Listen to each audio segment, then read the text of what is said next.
नमस्कार, आप देख रहे हैं दिल्ली लाइव। मैं हूं आपके साथ कीर्ति बिंदल और बुलेटिन का आगाज महत्वपूर्ण खबर के साथ। स्पेशल सीपी शालिनी सिंह को सौंपी गई है कंझावला मामले की जांच। गाड़ी से युवती से 12 किलोमीटर तक घसीटने का यह पूरा मामला आया था सामने और पुलिस ने कुछ लड़कों को पूछताछ के लिए हिरासत में लिया। हादसे का सीसीटीवी फुटेज भी सामने आया है, जिसमें सीसीटीवी फुटेज की शालिनी सिंह अब जांच करेगी। मामले की जांच की जाएगी। पीसीआर कॉल, रिस्पांस टाइम, तमाम इन एंगल्स पर शालिनी सिंह जांच करेगी। होटल स्टाफ का बयान है कि युवती और उसके दोस्तों में लड़ाई हुई थी और युवती नशे में थी। ये होटल के मैनेजर की ओर से बयान सामने आया है। यानी कि कुल मिलाकर के ये पूरा मामला जो है पलट गया है अब। लेकिन अब इस पूरे मामले में क्या सच्चाई है, क्या इस पूरे मामले में परिस्थिति बनी है, इसको लेकर के शालिनी अब जांच करेंगी। तो सीपी शालिनी सिंह कंझावला मामले की जांच करेंगी। इंजरी नहीं हुई थी और वो उठकर वहां से चली गई थी। और इस मुद्दे में हमने भी एफर्ट्स किए हैं कल, उसका परिणाम ये रहा कि अब हमारे पास एक इंसिडेंट की आई विटनेस है और वो पुलिस के साथ कोऑपरेट कर रही है। और इसमें अभी 164 सीआरपीसी के तहत उसकी जो स्टेटमेंट है वो रिकॉर्ड कराई जा रही है।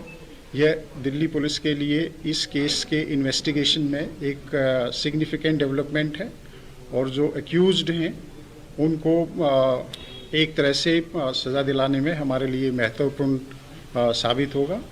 इसके अलावा इन्वेस्टिगेशन अभी जारी है। इन्वेस्टिगेशन अभी प्रारंभिक स्टेज पर है। बहुत पहलुओं पर इन्वेस्टिगेशन हो रहा है और जल्दी ही दिल्ली पुलिस की ये कोशिश है कि जल्दी ही इस इन्वेस्टिगेशन को कंप्लीट कर लिया जाएगा और जो अपराधी हैं उनको सख्त से सख्त सजा दिलवाई जाएगी।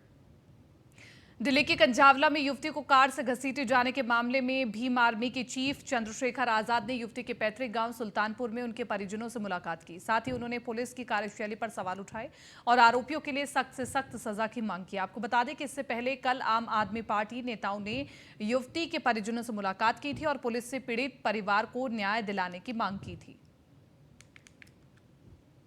कब्जे में नहीं, सब कुछ तो आपके कब्जे में है ना सर। आइए उनके आंसू तो पूछे, वोट ही चाहिए क्या इनसे। जो अपराध जिसने किया, कोई निर्दोष फंसे ना और कोई दोषी बचे ना, और मैक्सिमम सजा जिससे कि, क्योंकि ये देश की राजधानी है, ये दिल है देश का। अगर देश के दिल पे इतना बड़ा प्रहार होगा, पूरे कपड़े आपने देखा उस बच्ची की हालत थी, क्या तमाशा बना उस बच्ची का। क्या अगर आप और मैं सोचें, मैं तो देश की सारी बेटियों को बहन मानता हूं, लेकिन अगर हमारी बहन के साथ ऐसा हुआ था तो क्या ये खून के आंसू हम लोग नहीं रो रहे? परिवार अगर बात करना चाहता है तो वो भी बाहर आ सकते हैं, हम लोगों को जाने नहीं दिया जा रहा है। फोर्स लगी हुई है, उनको आने से रोका जा रहा है। किसी पुलिस को कहो कि बुला दे उनके परिवार को, आपके सामने बुला दे। ये छावनी बना दिया पूरा, यहाँ कोई क्रिमिनल रहता है क्या? देखो, ये पुलिस को नहीं करना चाहिए। मैं इसके बिल्कुल सख्त खिलाफ हूँ और मैं अधिकारियों से भी कहूंगा अपने रवैये में बदलाव। स्वामी अविमुक्तेश्वरानंद सरस्वती ने बॉलीवुड पर निशाना साधा। उन्होंने बॉलीवुड पर हिंदू धर्म और संस्कृति के अपमान का आरोप लगाते हुए हिंदू संस्कृति को बचाने के लिए धर्म सेंसर बोर्ड बनाने का ऐलान किया है। आगे उन्होंने कहा है कि माघ मेले में साधु संतों, धर्म गुरुओं से बातचीत कर धर्म सेंसर बोर्ड बनाई जाएगी और 15 जनवरी को दिल्ली में पहला धर्म सेंसर बोर्ड कार्यालय खोला जाएगा।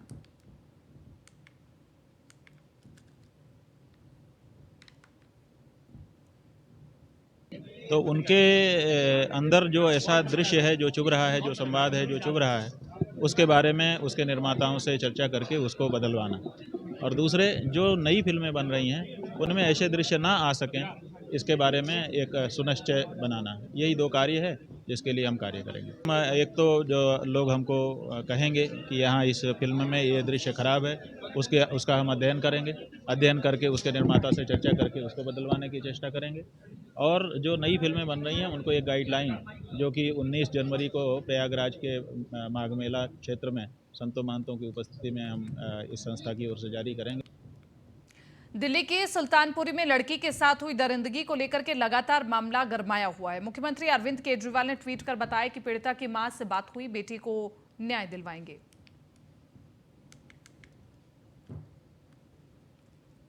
अपराध हमारी बिटिया के साथ कंझावला कांड जो ये हुआ है, उसके लेकर लोगों में गुस्सा है। उस बेटी की आत्मा की शांति के लिए और दिल्ली के लेफ्टिनेंट गवर्नर को और देश के गृह मंत्री की आंखें खोलने के लिए हम सब लोग सड़कों पर उतरे हैं कि भगवान उनको सद्बुद्धि दे कि एक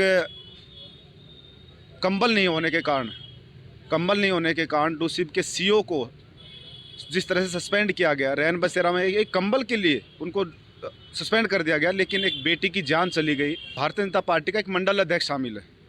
सीधा वो होर्डिंग्स आपने देखा, थाने के बाहर तक वो होर्डिंग्स लगे हुए हैं।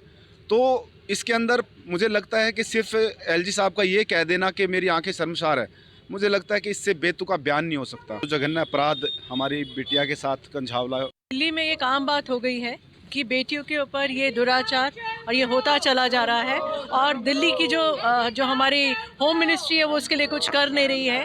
12 किलोमीटर हमारी एक बच्ची जो है घसीटी जाती है और वहाँ पे 3 पुलिस स्टेशन पड़ते हैं, और जबकि ऐसा कहा जाता है पीसीआर स्पेशली 31 दिसंबर के दिन हर जगह पे उपलब्ध होनी चाहिए। वहाँ पे एक चश्मदीद गवाह जाता है और वो बताता है, और उसको पीसीआर वाला जिसने खुद शराब पी हुई है पुलिस वाले ने, और ये कहता थे तेरे को तो कुछ नहीं हुआ ना। इससे बड़ी शर्म की बात कुछ और नहीं हो सकती। इससे ज्यादा बर्बरतापूर्वक कांड कोई इतिहास में नहीं हुआ होगा। सुरक्षित महिला मांगी थी। बिल्कुल सुरक्षित नहीं है। हम अपने बच्चों को लेकर, अपनी बेटियों को लेकर, अपनी बहनों को लेकर बिल्कुल सुरक्षित नहीं है। अब तो दिल्ली में वाकई डर लगता है, और मेरी एलजी साहब से गुजारिश है कि इस मामले का संज्ञान लें, और जो पुलिस कर्मियों ने कोई भी संज्ञान लेने के बावजूद कोई एक्शन नहीं लिया। 12 किलोमीटर तक कोई पुलिस वाला था ही नहीं, तैनात ही नहीं था। 31 दिसंबर होते हुए भी कोई भी नहीं था, तो उन पर संज्ञान लिया जाए।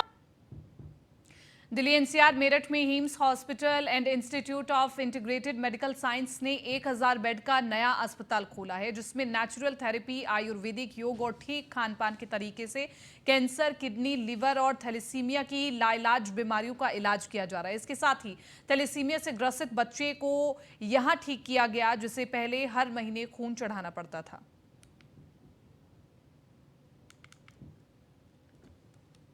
आज भारत में kidney fail, liver fail, stage 4 cancer और थैलीसीमिया, ये ऐसी बीमारियां हैं जिसमें व्यक्ति का लाखों रुपए लग जाता है, व्यक्ति बचता भी नहीं है, और व्यक्ति गरीब भी हो जाता है, लाचार हो जाता है, उस पर कर्जा चढ़ जाता है, मकान बिक जाता है, या वो व्यक्ति बहुत ज़्यादा परेशानी में आ जाता है। हम लोगों ने जितनी बड़ी बीमारियाँ हैं, क्रॉनिक डिजीज़ है, kidney fail, liver fail, cancer, thalassemia और भी ऑटोइम्यून डिजीज़, इन पर आयुर्वेद के द्वारा विजय प्राप्त करने के लिए लोगों को कि अपनी शरीर की शक्तियाँ बढ़ाओ और इन पर विजय प्राप्त करो। नेचुरोपैथी में सबसे जुड़िए एलोपैथिक में इतना, एलोपैथिक में तो डॉक्टर बोलते हैं कि उसका सिकल सेल डिजीज और थैलेसीमिया पेशेंट का कोई मेडिसिन नहीं और कोई इलाज नहीं है, हर महीने ब्लड देना पड़ेगा बोल रहे हैं। और नेचुरोपैथी हम जब से नेचुरोपैथी अपनाया उसी दिन से तो ब्लड नहीं लग रहा है उसको। हम लोगों को ये कहना चाहते हैं कि वो नेचुरोपैथी में सबसे बेस्ट है।